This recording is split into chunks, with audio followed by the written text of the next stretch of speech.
থেকে 4 কার্যদিবসের মধ্যে গণভোট আইন করা হবে বলে জানালেন আইন উপদেষ্টা।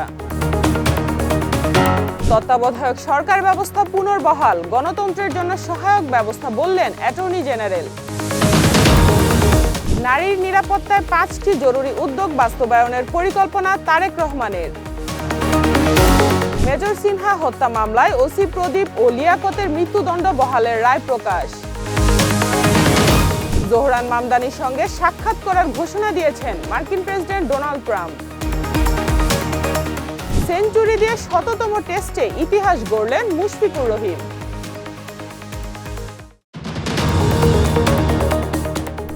আসসালামু আলাইকুম।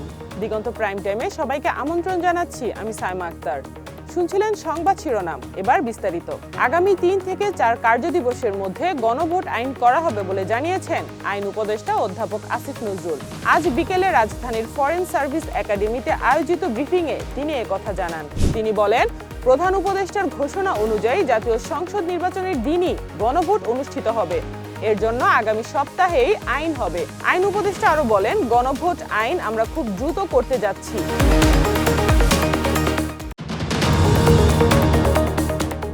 সংবিধানের 'ত্রয়োদশ সংশোধনী বৈধ উল্লেখ করে নির্বাচনকালীন তত্ত্বাবধায়ক সরকার ব্যবস্থা বহাল রেখে রায় দিয়েছেন আপিল বিভাগ। বৃহস্পতিবার সকালে প্রধান বিচারপতি ডক্টর সৈয়দ রেফাত আহমেদের নেতৃত্বে 7 বিচারপতির পূর্ণাঙ্গ আপিল বেঞ্চ এ রায় দেন।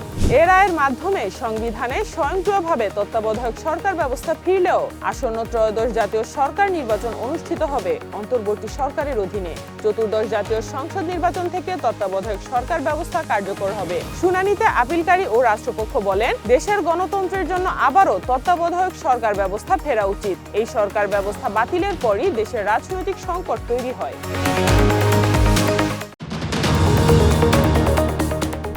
অ্যাটর্নি জেনারেল মোহাম্মদ আসাদুজ্জামান বলেছেন, তত্ত্বাবধায়ক সরকার ব্যবস্থা বাংলাদেশের গণতন্ত্রের জন্য সহায়ক ব্যবস্থা।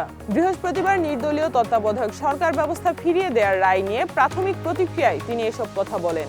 অ্যাটর্নি জেনারেল বলেন, এখন থেকে আর দিনের ভোট রাতে হবে না, কিংবা মৃত মানুষ এসে ভোট দিয়ে যাবে না। এদিকে এই রায়কে স্বাগত জানিয়ে বিএনপির স্থায়ী কমিটির সদস্য আমির খসরু মাহমুদ চৌধুরী বলেছেন, কেয়ারটেকার সরকার পুনঃপ্রবর্তন হওয়ায় দীর্ঘ আন্দোলন সফল হয়েছে। তবে যেহেতু এটা আগামী নির্বাচন থেকে শুরু হবে, তাই এখন থেকে নির্বাচনের দিন পর্যন্ত কেয়ারটেকার সরকারের আদলে রাষ্ট্র পরিচালনা করতে অন্তর্বর্তীকালীন সরকারের প্রতি আহ্বান জানান তিনি।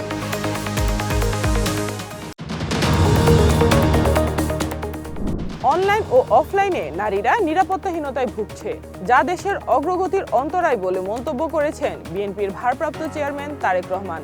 বৃহস্পতিবার নিজের ভেরিফাইড ফেসবুক পেজে দেয়া এক পোস্টে তিনি একথা জানান। তারেক রহমান বলেন, একথা অস্বীকার করার সুযোগ নেই যে বর্তমানে ডিজিটাল বিশ্ব জীবনের প্রতিটি ক্ষেত্রেই প্রভাব ফেলছে। প্রতিদিন অসংখ্য নারী হয়রানি, হুমকি, ভয়ভীতি ও সহিংসতার শিকার হচ্ছেন। তাই ক্ষমতায় গেলে নারীর নিরাপত্তায় যে 5টি জরুরি উদ্যোগ বাস্তবায়নের পরিকল্পনার কথা তুলে ধরেন তারেক রহমান। জাতীয় অনলাইন সেফটি সিস্টেমের মাধ্যমে সাইবার বুলিং ও হুমকির দ্রুত অভিযোগ গ্রহণ ও প্রতিকার, জনজীবনে নারীর সুরক্ষা নিশ্চিতের লক্ষ্যে সাংবাদিক, শিক্ষার্থী ও কর্মীদের জন্য আইনগত ও প্রযুক্তিগত সহায়তা, এছাড়া ডিজিটাল নিরাপত্তা শিক্ষার মাধ্যমে শিক্ষা প্রতিষ্ঠানে ব্যবহারিক প্রশিক্ষণ চালুর কথাও জানান তারেক রহমান।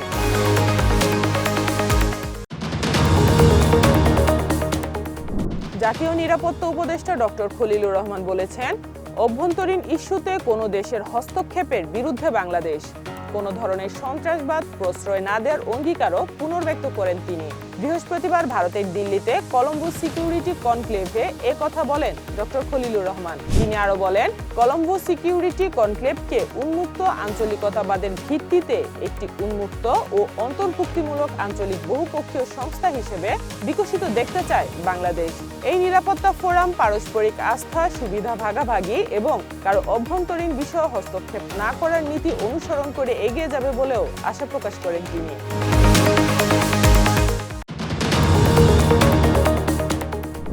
মেজর সিনহা মোহাম্মদ রাশেদ খানকে হত্যার দায়ে টেকনাফ থানার বরখাস্তকৃত ওসি প্রদীপ কুমার দাস ও এসআই লিয়াকত আলীর মৃত্যুদণ্ড বহাল রেখে পূর্ণাঙ্গ রায় প্রকাশ করেছেন হাইকোর্ট। রায়ে 6 আসামির যাবজ্জীবন দণ্ড বহাল রেখেছেন আদালত।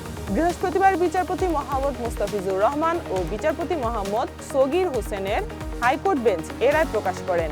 এখন 30 দিনের মধ্যে আসামিরা হাইকোর্টের রায়ের বিরুদ্ধে আপিল করতে পারবেন। এই মামলায় গত 29 মে ডেথ রেফারেন্স ও আসামিদের আপিল শুনানি শেষ হয়।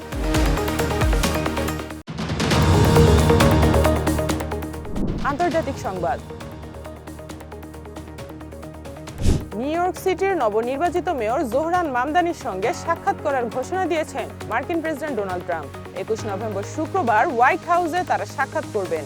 কয়েক মাস ধরে চলা বিতর্কের পর অবশেষে এ সাক্ষাৎ হতে যাচ্ছে। সাক্ষাতের বিষয়টি নিশ্চিত করে মার্কিন প্রেসিডেন্ট ডোনাল্ড ট্রাম্প একটি পোস্ট করেছেন।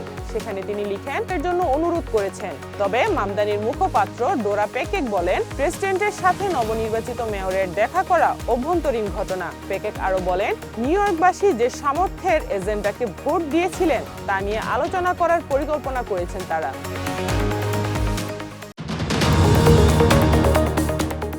এবারে খেলার খবর।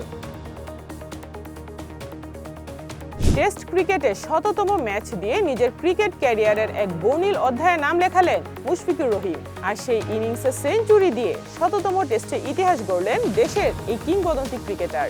শেরে বাংলা ক্রিকেট স্টেডিয়ামে তিনি সাক্ষী হলেন এক ঐতিহাসিক মুহূর্তের।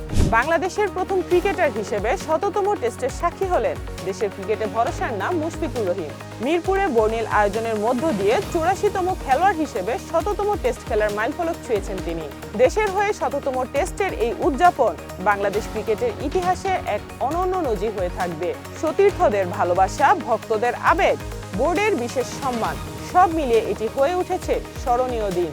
ক্রিকেটের প্রেমে 2 দশকের সাধনা আর ক্রিকেট প্রীতি আজ তাকে পৌঁছে দিয়েছে অনন্য উচ্চতায়, কিংবদন্তির আসনে। এই ছিল আজকের প্রাইম টাইমে। এতক্ষণ সাথে থাকার জন্য ধন্যবাদ।